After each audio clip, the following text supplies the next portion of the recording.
بسم اللہ الرحمن الرحیم۔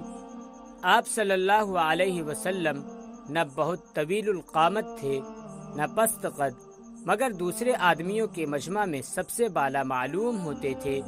رنگ گورا پر ملاحت، سرخی مائل تھا، سر مبارک بڑا، داڑھی خوب بھری ہوئی، بال سیاہ قدرے پیچیدہ، آنکھیں گول بڑی، سیاہ اور پر رونق، سر کے بال سیدھے، اکثر کان کی لو تک اور کبھی کندھوں تک اور کبھی کان کی لو سے بھی اوپر رہتے تھے۔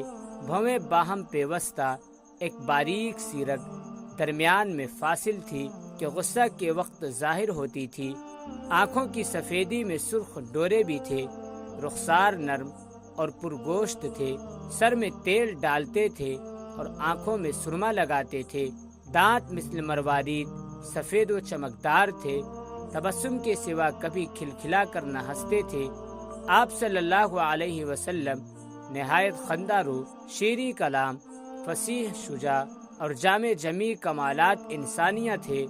آپ صلی اللہ علیہ وسلم کے دونوں شانوں کے درمیان مہر نبوت صلی اللہ علیہ وسلم تھی۔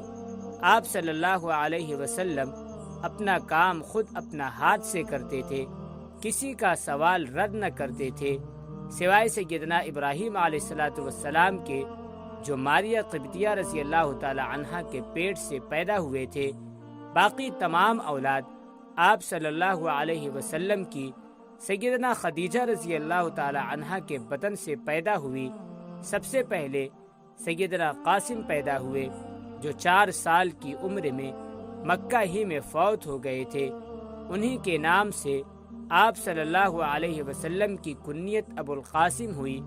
ان کے بعد سیدنا زینب رضی اللہ تعالی عنہا، پھر عبداللہ رضی اللہ تعالی عنہ جن کا لقب طیب و طاہر تھا، پھر رقیہ رضی اللہ تعالی عنہا، پھر ام کلثوم رضی اللہ تعالی عنہا، پھر فاطمۃ الزہرا رضی اللہ تعالی عنہا پیدا ہوئیں۔ لڑکے سب چھوٹی ہی عمر میں وفات ہوئے، لیکن لڑکیاں سب جوان ہوئیں اور ان کی شادیاں ہوئیں، لیکن ان میں سے سوائے سیدنا عائشہ صدیقہ رضی اللہ تعالی عنہا کے، جو سب سے چھوٹی بیٹی تھی اور کسی بیٹی سے نسل نہیں چلی، سیدہ عائشہ صدیقہ رضی اللہ تعالی عنہا کے 4 بچے ہوئے، 2 بیٹے حسن رضی اللہ تعالی عنہ و حسین رضی اللہ تعالی عنہ، اور 2 بیٹیاں زینب رضی اللہ تعالی عنہا، ام کلثوم رضی اللہ تعالی عنہا